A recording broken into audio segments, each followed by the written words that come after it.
অতি গুরুত্বপূর্ণ পাঁচটা আমলের কথা বলবো ইনশাআল্লাহ। কয়টা আমল? পাঁচটা আমলের কথা বলবো। জীবনের তরে এই পাঁচটা আমল সারা জীবন নিয়মিত আঁকড়ে ধরবেন, আমল করবেন। যারা নিয়ত করতেছেন হাত তোলেন।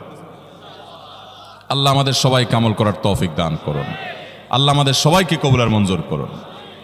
নাম্বার 1, সবচেয়ে বেশি যেটা করতে হবে পরিমাণে, জুমার দিন, জুমার রাত, বৃহস্পতিবার সন্ধ্যা থেকে নিয়ে শুক্রবার সন্ধ্যার আগ পর্যন্ত পরিমাণে সবচেয়ে বেশি করতে হবে যে আমলটা, সেটা হলো দুরূদ শরীফের আমল। কিসের আমল?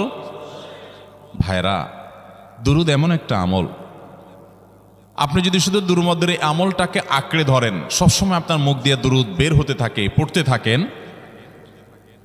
তো নবী করিম সাল্লাল্লাহু আলাইহি সাল্লামের ভাষ্য অনুযায়ী, তার ওয়াদা অনুযায়ী, ইদান তুকফা হাম্মুক ওয়া তুগফার যামবুক, তোমার যত পেরেশানি আছে, নবী সাল্লাল্লাহু আলাইহি সাল্লাম বলেছেন, এই সব পেরেশানি দূর করার জন্য এই দুরূদের আমলটা যথেষ্ট হবে ইনশাআল্লাহ। এবং গুনাহ মাফের জন্য এই দুরূদের আমলটা কি হবে? যথেষ্ট হবে। নবী করিম সাল্লাল্লাহু আলাইহি সাল্লাম বলেছেন, মান সাল্লা আলাইয়া মাররাতান সাল্লাল্লাহু আলাইহি আশরা, যে ব্যক্তি আমার প্রতি একবার দুরূদ পাঠ করবে, আল্লাহ রাব্বুল আলামিন তার প্রতি 10 বার রহমত নাজিল করবেন। কয়বার রহমত নাজিল করবেন? আপনার জীবনে 10টি জায়গায় খুব ক্রাইসিসে পড়ে গেছেন, কোনো জটিল সিচুয়েশনে মুখোমুখি হয়ে গেছেন, বিপদের মধ্যে পড়ে গেছেন,